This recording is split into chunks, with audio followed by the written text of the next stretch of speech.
Cuma ni masalah wanita ini ada perincian lagi lah.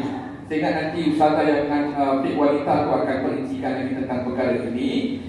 Cuma tu yang saya cakap tadi, terutama ibu-ibu wanita yang nak pergi haji ni kena tengok tu dia punya tempoh dia. Dan itulah yang menentukan sama ada nak pergi penerbangan awal atau akhir. Kena tengok bila hari wukuf, bila hari uzur, kena tengok ya. Dan kira 5 hari selepas itu bersih ke tak bersih.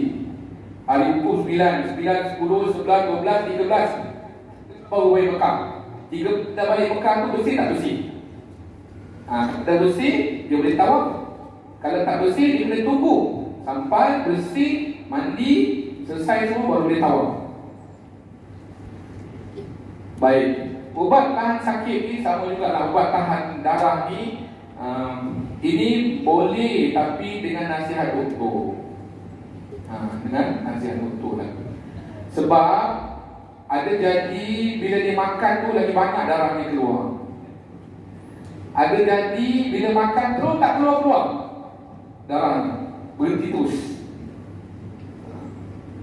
Ya, jadi sebab tu tadi kata penting ya untuk kira. Biasa dicadangkan 3 bulan sebelum pergi tu dah buat jadual.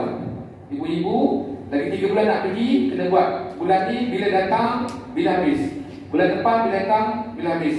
Bulan ketiga bila datang, bila habis. Sehingga dia boleh tahu tu dia punya kebiasaan headnya. Dan nanti dia dapat tawaran, dia tengok, oh tahun ni wukuf berapa hari bulan tu, Jun, berapa Jun saya tak ingat. Tengok tu, kirakan ya. Penerbangan balik dia bila? Agak-agak sempat tak dia bersih daripada hid, kemudian mandi dan tawaf sebelum balik? Kalau tak boleh, kita tengok pula. Okey, kalau saya pergi awal lagi sempat tak? Macam mana tu lah pertimbangan kena pandai kira-kira lah ya. Dan kalau terpaksa juga ya, terpaksa juga balik. Di kita ada satu pandangan yang telah kita bincangkan dalam muzakarah haji kebangsaan, boleh tawaf dalam keadaan haid. Boleh tawaf dalam keadaan haid. Okey. Tapi bagi jemaah haji kena dam unta. Bagi jemaah umrah kena dam kambing yang tawaf dalam keadaan haid. Dan masih ingat, berdosa masuk masjid dalam keadaan haid. Kena banyak-banyak istighfar. Ini jika tidak ada pilihan lain. Sehingga terpaksa juga balik dan terpaksa juga tawaf dalam keadaan haid. Ini kita ikut pandangan mazhab lain. Ini last choice, ya, last pilihan. Berdosa ya masuk masjid dalam keadaan haid, berdosa tawaf dalam keadaan haid. Tapi sebab nak selesaikan urusan haji wanita ni, boleh tawaf, kena banyak-banyak istighfar, mohon keampunan Allah, dan kena dam seekor unta kalau haji, kalau tawaf rukun haji. Tu saya kata nanti penting lah. Nanti bincanglah semula dengan ustazah yang mengajar fiqh wanita tu ya, untuk lebih terperinci. Saya nak jelaskan ni pun saya pun yalah, ada halangan-halangan ni kan, nanti pun masa kita dan sebagainya. Okey, terus okey, wajib haji yang ketiga, bermabit di Muzdalifah. Mabit di Muzdalifah bererti berada di bumi Muzdalifah walaupun seketika di antara separuh malam 10 Zulhijjah dan sebelum terbit fajar pada hari tersebut. Waktu mabit mulai separuh malam 10 Zulhijjah sehingga sebelum terbit fajar. Ya, 10 Zulhijjah. Nak bagi soalan. Apa yang kita boleh buat selepas separuh malam 10 Zulhijjah? Satu, takbir. melontar apa? Ya, bagus puan, terima kasih. Melontar jamrah kubra. Ya, selepas separuh malam, malam 10 Zulhijjah, masuk waktu untuk melontar jamrah kubra. Lagi? Bercukur atau bergunting bagi wanita. Lagi? Yang ketiga, tawaf rukun haji atau sa'i rukun haji. Itu 3 perkara yang kita kena buat atau kita boleh buat selepas separuh malam 10 Zulhijjah. Yang mana selepas separuh malam tu kita tak fixkan dengan masa, kerana masa tu berbeza-beza, kena ikut waktu Arab Saudi. Cuma nak beritahu, selepas 10 malam 10 Zulhijjah tu, kita dah boleh balik Mekah untuk tawaf rukun haji dan sa'i haji kalau boleh, atau sampai dekat Mina dah boleh bercukur atau bergunting, dan kemudian boleh melontar Jamrah Aqabah. Yang mana kalau buat 2 daripada 3 perkara ini lepas 10 larangan ihram, buat semua 3 perkara ini lepas 13 larangan ihram. Itu dia. Okey. Baik, di gambar ni gambar orang mabit di Muzdalifah. Duduk-duduk saja. Tak ada amalan khusus dekat Muzdalifah ni. Yang jemaah haji muassasah biasanya akan bertolak ke Muzdalifah lepas asar, ikut dia punya jadual dia lah. Jadi ada orang yang akan sampai awal, maghrib dah ada kat sini. Daripada maghrib tunggu sampai separuh malam nak buat apa? Sembahyang maghrib isyak boleh jamak tamam. Sembahyang maghrib 3 rakaat, jamak dengan sembahyang isyak 4 rakaat. Okey. Lepas tu lagi nak buat apa?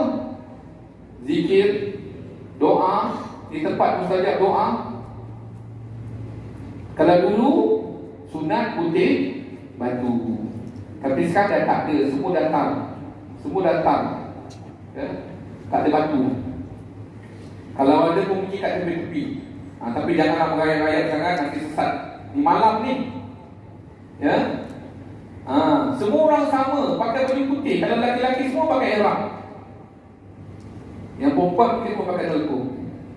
Jadi nak cari satu-satu orang kita ni, aku tak jumpa, hari sesat pula kat Muzdalifah. Ya, kat mana kita letakkan duduklah situ.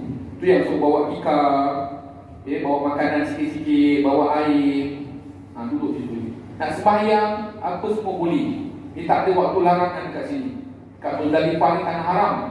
Sembahyang taubat, sembahyang hajat, ya, nak mengaji, nak zikir, nak tidur, silakan. Berbumbungkan langit, berlantaikan tanah. Pengalaman sekali seumur hidup. Tidur boleh, tak ada masalah. Tak ada amalan khusus untuk dibuat di sini. Masuk je separuh malam 10 Zulhijjah tu, maka akan mula pergerakan jemaah haji mengikut jadual ke Mina. Sebelum tu orang datang je. Bila masuk je separuh malam, maka akan bermula pergerakan ke Mina. Siapa yang dulu akan didahulukan, yang kemudian akan dikemudiankan. Jangan berebut-rebut, ya, tolong beri, tolong utamakan wanita, orang tua, uzur, orang sakit, kasih jalan dulu. Yang muda-muda, yang kuat-kuat tinggal kemudian pun tak apa. Cuma nak ingatkan juga, nanti kat kemah sana, jangan macam banglo sendiri pula, sehingga orang datang lambat tak ada tempat. Itulah orang rebut-rebut ni.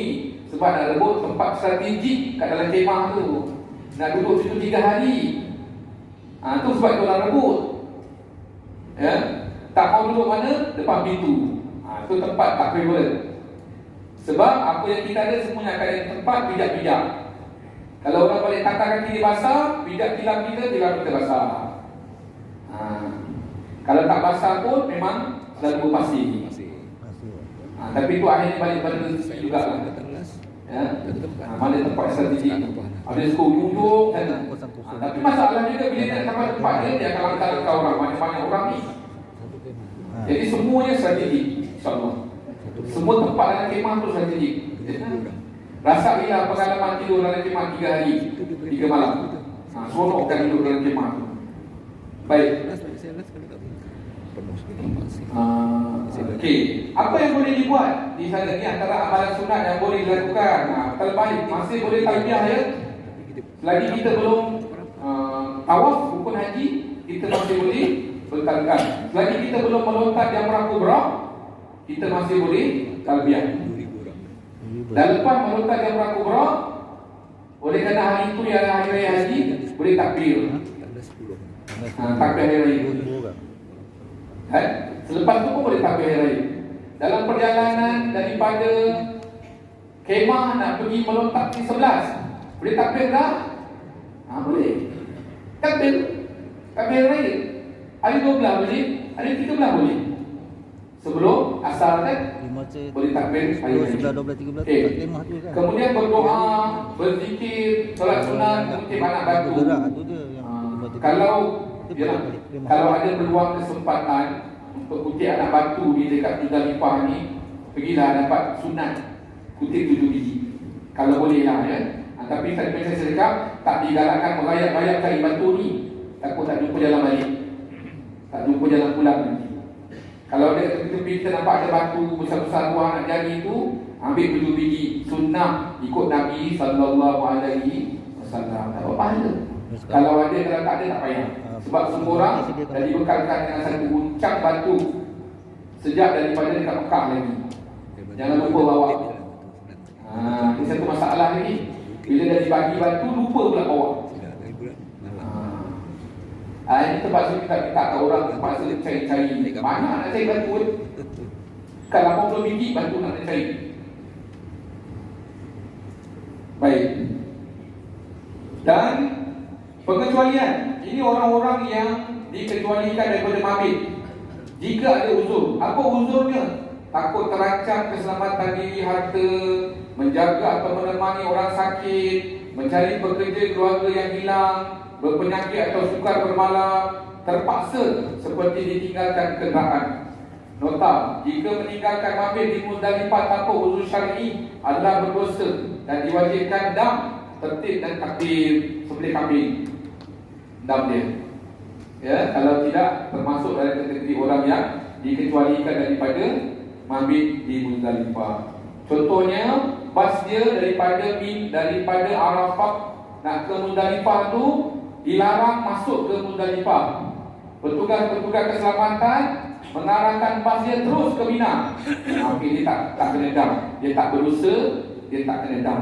Sebab dia dihalang. Kerana boleh jadi ada berlaku sesuatu dekat kawasan Muzdalifah tu sehingga tak dibenarkan lagi bas masuk. Jadi semua orang terus ke Mina. Terus ikut je. Tak apa, tak berdosa, tak dikenakan dam. Ya, di semua kemungkinan boleh berlaku. Sebab jarak Arafah dengan Muzdalifah tu tak jauh, lebih kurang 7-8 km je.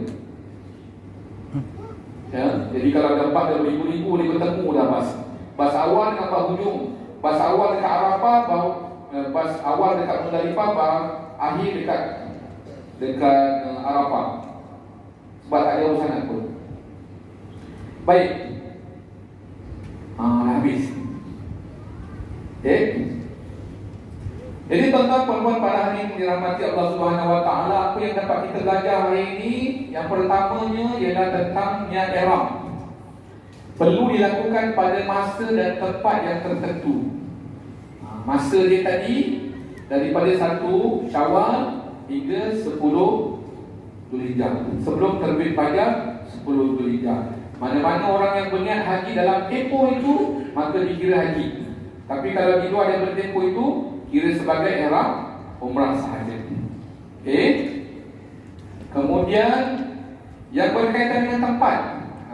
Untuk kita jemaah haji Malaysia ada 2 je tempatnya, sama ada di Qur'ul Manazil atau di Bi'ru Ali bagi yang datang daripada Madinah. Yang lain-lain tak payah. Sebab jarang-jarang. Ya, jarang-jarang.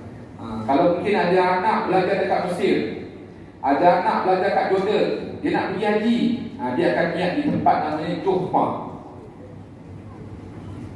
Dia niat kat situ. Tapi kebiasaan kita 2 saja, sama ada Qur'ul Manazil atau Bi'ru Ali. Dan itu ditulis dekat surat tawaran. Nanti dapat surat tawaran mengerjakan haji, ada tulis kat bawah ni, boleh baca. Jadi kalau dapat surat tu, jangan biar macam tu je, kena tengok tu tarikh penerbangan, pukul berapa kena kumpul, kat mana kumpul, ya, mikat kat mana, baca surat tu, surat tawaran. Dan saya kira untuk sekarang ni tak ada surat tawaran fizikal dikeluarkan, kalau tak silap saya lah. Sebab semuanya melalui aplikasi tijari. Jadi semua kena download aplikasi tijari. Yang belum ada kena download aplikasi tijari. Ya, cuma lagi dan lagi saya ingatkan, password dia jangan kasih siapa-siapa. Tolong ya, ayah ibu, anak pun jangan kasih. Ingat sendiri dia. Ya, ambil dalam YC 6 tu kan, depan ke belakang tu, rahsia. Siapa tahu nombor tu, dia boleh keluarkan duit kita. Habis semua keluarkan. Boleh. Sebab dah berlaku. Ya, dah berlaku. Jadi nak ingatkan. Okey, kemudian 13 larangan dalam ihram terbagi kepada yang bersifat tarampuh dan ikhlas. Tarampuh tadi apa? Tarampuh apa? Yang berseronok-seronok, yang wangi-wangi, yang kecantikan, itu tarampuh. Ya, kalau sengaja berdosa terendam, tak sengaja tak berdosa tapi terendam. Okay. Kemudian yang bersifat ikhlas, ini menebang pokok, merosakkan, menggugur, mencabut rambut dan sebagainya itu kan. Ini kalau sengaja berdosa dan terendam, kalau tak sengaja tak berdosa tapi terendam juga. Oleh tadi itu tak sengaja berdosa dan terendam. Terbalik. Saya pun dah keliru. Tengah-tengah hari ni. Yang ikhlas ni, ya, kalau sengaja berdosa dan terendam. Yang tarampuh kalau tak sengaja tak berdosa tapi terendam. Ya, kalau saya silap, cuba tengok balik dalam buku. Okey. Kemudian dam itu ialah ibadat gantian berbentuk sembelihan binatang, alam atau makanan atau berpuasa atau sebab-sebab tertentu. Jadi kalau kita pergi haji itu, selain kita kena ada duit kos untuk mengerjakan haji, kita kena duit juga untuk ya, dam. Dan dam ni bukan denda je, dam ni ibadat. Jangan nampak dam tu sebagai saya buat salah saya kena denda. Bukan. Dia ibadat.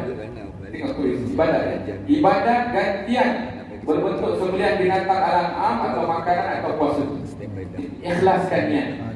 Kenapa saya buat haji tamattu saya kena beli kambing? Kenapa dia buat haji ifrad tak kena kambing? Tak adil. Kita nak cakap tak adil kat siapa kepada Allah. Sebab itu Allah tentukan begitu. Syarat menentukan begitu. Siapa buat haji tamattu kena dam, siapa buat haji ifrad tak kena dam. Tapi belum tentu buat haji ifrad tak kena dam langsung. Sebab mungkin ada dam-dam yang lain, gugur rambut ke, pakai minyak wangi ke, tak juga boleh kena dam kan. Akhirnya kita kena faham bahawa dam itu bukan denda, ya, tetapi dam itu ialah ibadat. Tanda pengabdian diri kita kepada Allah, tanda ketaatan kita kepada Allah Subhanahu wa taala. Okey, kemudian bermalam di Muzdalifah pada separuh malam sebelum Dzulhijjah walaupun sekejap, seketika ni. Dan memang kita tak duduk lama-lama dekat Muzdalifah ni sebab tak ada kemudahan sangat. Ya, saya ingat tandas pun susah nak cari, jauh. Tak ada kemudahan. Dia kawasan lapang begitu saja. Jadi kena doa banyak-banyak supaya tahan kencing, tahan buang air besar kat Muzdalifah. Ada je, memang ada disediakan juga, tapi tak sebanyak di Mina dan tak seselesa di Mina ataupun di Arafah. Sebab dia memang orang akan duduk sekejap je kat situ, lepas tu akan dibawa ke Mina bila masuk waktu untuk mabit di Muzdalifah. Okey. Jadi sekejap saja. Tak perlu lama-lama dekat situ. Dan mulai separuh malam sebelum Dzulhijjah tu pas akan mula bergerak. Nanti kita akan diubah keluar jalan-jalan tu, semua pergi Mina. Dan mungkin kena bersiap sedia jugalah dengan apa-apa kemungkinan yang akan berlaku. Ya, ini termasuk cabaran-cabaran untuk menguji sejauh mana kesabaran kita, keimanan kita, ketaatan kita dalam melaksanakan ibadat kepada Allah Subhanahu Wa Taala. Contoh macam musim haji yang lepas, jemaah haji Indonesia duduk dekat Muzdalifah sampai pukul 10 pagi. Tak ada makanan, tak ada kemah. 10 pagi dah panas ya. Tak ada makanan, tak ada minuman. Sebab ada sikit masalah dari segi pengurusan. Mengamuk jemaah Indonesia, jemaah Indonesia 10 pagi masih dekat Muzdalifah. Datang itu dia naik bas. Itu antara persediaan dari segi mental, fizikal yang kita kena persiapkan untuk pergi haji. Tapi apa pun minta doa banyak-banyak pada Allah, semoga dipermudahkan segala urusan kita semua. Baik tuan-tuan, puan-puan para haji dirahmati Allah Subhanahu Wa Taala, selesai kita pada membicarakan tajuk hari ini mengenai perkara-perkara wajib haji. Yang beza dengan syarat wajib haji ni